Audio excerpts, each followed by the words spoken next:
neighbours wandered into the Ramlin houses all over rural Ireland, particularly Connemara, and a knock had come on the door, and that was long before those bells or stuff like that.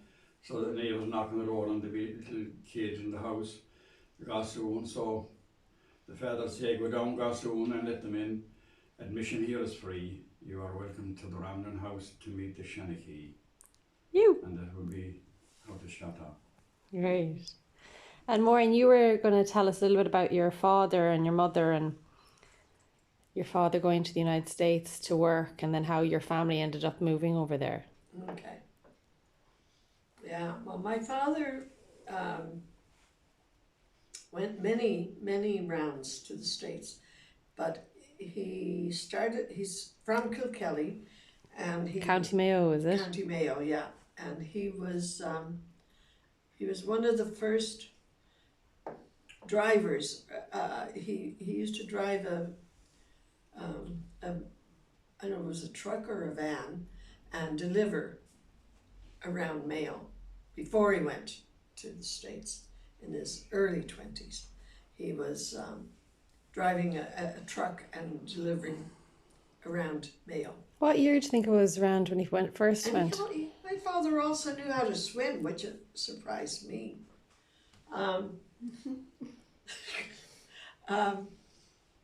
Because we didn't. Oh, well, we finally learned, but we didn't. No, sorry, Linda, I lost the question. That's okay. So you were saying, what year was it around, do you think, when your dad went to the United States? Well, my father was born in 1903, and he went in his early 20s, I think, the first time. And what was that like? Did you ever hear anything about what that was like for him? Oh, he loved it. He loved. He's a very adventurous man. I'm very grateful to him, because when he told us we were going, I didn't want to go. I wanted to stay here with my friends. But when I look back with hindsight, I am so grateful, because I got to live in 3 different countries, 3 different cultures. Here, grew up here till I was 12, and then Canada for only 9 months, but I got to experience Canadian school, and then we moved to the States, and that was and in the Midwest.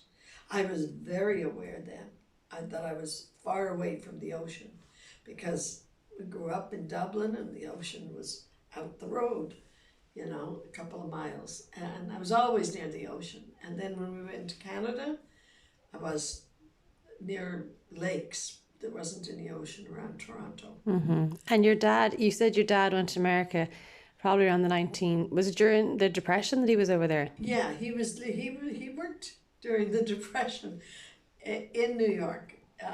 When he first went over, I think he was working in the hotels as a waiter, and then he eventually got a job as a bus driver.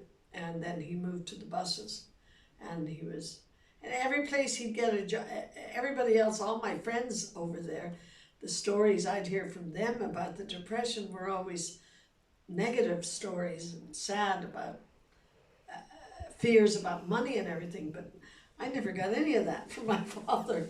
My father had a great time in New York, and he worked the whole time, and when he'd leave a job they didn't want him to leave, and he'd get the next one, and he had and he also he very much enjoyed helping when the other Irish people would arrive, and he used to spend his time talking with them and telling them what they needed to know about being there, and he'd meet with them and give them all the hints for how it is to live in New York, Sounds like he was a pretty smart guy, was he? Yeah, he was a very smart guy. He was able to work it all out. Yeah, well, he lived there that time, I'd say, for over 10 years at that time, and saved his money, did his jobs, saved all his money, and returned to Ireland then after those 10 years, and Met your mother in Ireland, He or met my mother when he came back in Dublin, and they had some children? and they started having babies. I was the first, and um, How many children did they have in Ireland then? in Ireland they had 8. The baby of the family, Porrick Martin, died when he was 9 months old in sorry. Dublin, and they were trying to get him into a hospital, and they had to wait, and then they finally got a place for him in the hospital, and my father carried him in the car, the doctor's car, took my father and the baby to the hospital, and when he was walking up the steps into the hospital, my brother died. He was only 9 months old, and I think it was that time, this would have been in about 1950, say around 1950, and I think the mother and child scheme or something came out around that time. I know they said that the TD that was living in Connemara, what was his name? Old Brown. Noel Brown, was responsible for bringing out some program that was very helpful for a lot of babies were dying at that time, and he brought out help for a lot of the.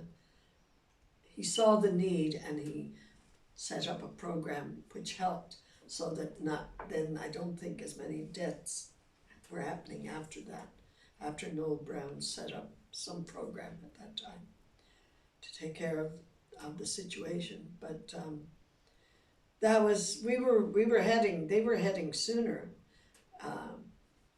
but then when Porrick died, they let go of it, and but I wasn't happy when I heard we were going, because I used to always go around saying I'm an American citizen, but I'm going to lose it when I get to 16, because I figured I wouldn't be going to America, so I didn't like leaving my friends. So then they told me that we're definitely going now in 52, the end of 52. So we went by boat. Okay. It was before all the flights. So in 52, November 52, my father always went ahead of us and got a job and a house to rent. And then we'd come like a few months later. Mom and my aunt traveled with the 7 children across the ocean to New York. And then we traveled. After a month, then we moved to Canada. We were just stopping in New York for a month till he was ready to have us in Toronto. He had gotten the house and everything by then, and he had a job in an electronic factory. So. And what was it like going on the boat? Were you nervous getting on the boat to go all the way to or to Canada first? Was it? Well, no, we went New to York. traveled on the boat to New York, and by the time I was going, then once I said goodbye to all my friends, the sad part was over when we got on the train in Dublin to go down to Cork to get on the boat in Cove. So then we left from Cove the next day. Do you remember anything about the boat? Oh yeah, I do. And my parents had good friends that were telling us different things, little bits of information, which were very good for us going on a journey like this. And one of the things they said to me was, now there's going to be a lot of different kinds of food. So you should try and take everything, and you may not like it at first, but after you have a few rounds of it, you'll like the food. And I said, okay. So that was really helpful, because we definitely did have very different food than what we were used to having. But and also they told us before we got on, this is going to be a floating palace. You're going to travel over.